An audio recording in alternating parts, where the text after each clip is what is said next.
Age generations, alamin, Gen Z, Gen X, Baby Boomer, Millennial, General Alpha, at iba pa. Watch this. Hi guys, this is Erling TV channel. Ang topic po natin today is about age generation. Paano po natin madedefine kung ano yung mga age natin, kung saan tayo kapabilang. Minsan akala natin millennial, generation X and Y. Check po natin guys. So as you can see, nandito yung mga generation name, yung birth starts and births end. So meron tayong generation name na the lost generation na pinanganak ng 1890 to 1915. And then the interbellum generation 1901 to 1913. The greatest generation 1910 to 1920. And then the silent generation, kung ikaw ay pinanganak ng 1925 to 1945.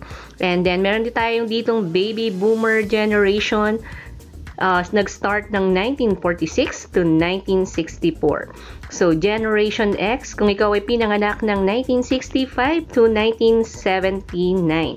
And then meron din tayong Sennials ng 1975 to 1985, and mga millennial or generation Y or ang Gen Next na ang birthday ay year ng birthday ay 1980 to 1994, and then ang latest po ay ang Gen Z, nag-start ng 1995 to 2012, at ang bagong ngayong generation nag-start ng 2013 to 2025. So akala ko po ako kabilang sa mga millennial, yung pala ako ay kabilang sa generation X. Ayan, 1978. So dito ma-check nyo kung anong generation name nyo. I-check nyo yung year of ng birthday nyo, ng kung kailan kayo pinanganak. Ayan. So dito ito yung mga different names ng mga generation. So akala mo ikaw ay isang millennial dahil nauuso ang mga millennial, yung pala hindi ka sa millennial. So i-check nyo na lang guys kung saan kayo kabilang dito sa ating mga age po na generation, sa mga years kung saan nakapaloob yung ating kapanganakan.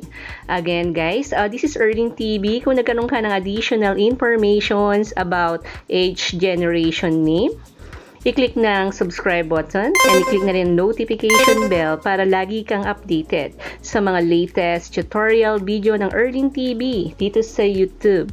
Again guys, this is Erling and have a good day po. And bye!